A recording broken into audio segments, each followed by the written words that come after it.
Bonjour à vous, ici David Véninck, activateur d'épanouissement commercial et je vous souhaite la bienvenue dans ce nouvel épisode de la série Vendre avec plaisir. Alors, dans les 3 prochaines vidéos, je vais vous révéler les 3 secrets de la vente de services en entreprise. Il y a tout un tas de croyances, tout un tas d'idées reçues autour de la vente de services B2B et j'aimerais bien vous partager quelque part, alors j'appelle ça les 3 secrets, mais je dirais 3 concepts qui à mon sens sont clés pour réussir à la fois s'épanouir dans la vente de services B2B, à prendre du plaisir et surtout à être efficace commercialement avec ses clients entreprises. Alors dans cette vidéo, je vais partager avec vous le premier secret de la vente de services en entreprise. Puisque quand on est dans le domaine du B2B, on est effectivement donc dans le business to business, des entreprises qui vendent à d'autres entreprises. Et du coup, on a souvent tendance à croire que l'entreprise cliente achète l'entreprise fournisseur.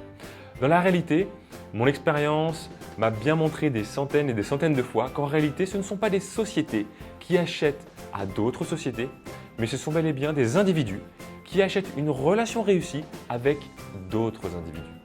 Donc, s'il y a un élément sur lequel vous devez porter votre attention tout particulièrement, c'est sur la qualité de la relation que vous allez être capable de mettre en place avec votre interlocuteur. Plutôt que de vous focaliser sur le résultat, soit d'obtenir un rendez-vous, soit le résultat d'obtenir une vente, de décrocher un nouveau contrat, ce que je vous invite vraiment à faire, c'est à vous focaliser sur un objectif de relation agréable, de relation où la sympathie, la confiance, la bonne ambiance règne avec vos interlocuteurs. Parce que ce qui va faire la différence entre vous et les autres consultants qui seront potentiellement sur le même dossier ou entre vous et les SS2I qui seront également en concurrence sur un même dossier, ce n'est certainement pas la qualité. Parce que vous faites du travail de qualité, vos concurrents font du travail de qualité. Ce sera vraisemblablement pas non plus le prix, je pense, parce que vous pouvez tous avoir à un moment donné un prix ou en tout cas un rapport qualité-prix qui soit identique. Ce qui va faire la différence au final, ce qui va faire que votre interlocuteur, votre prospect va vous choisir vous plutôt qu'un autre, c'est le degré de relation que vous aurez mis en place avec lui. Si c'est une entreprise dans laquelle il y a différents décisionnaires, s'il n'est pas le seul décisionnaire, il y a un élément qui va être primordial. Pour qu'il vous choisisse, il faudra qu'il soit convaincu qu'il peut vous présenter en tant que support du projet à sa hiérarchie, à des groupes projets, à des groupes utilisateurs.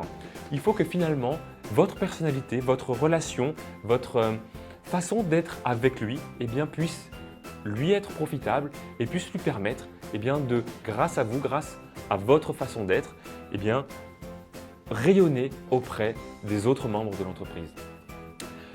Donc, premier secret, mais pas des moindres, c'est le fait que des sociétés n'achètent pas à d'autres sociétés. Ce sont des individus qui achètent une relation réussie à d'autres individus.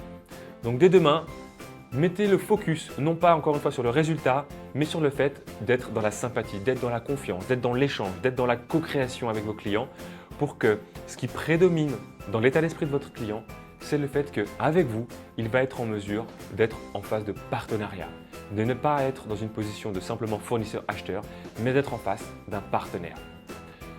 À demain pour le secret numéro 2. Profitez bien, méditez là-dessus et en tout cas, prenez du plaisir à vendre.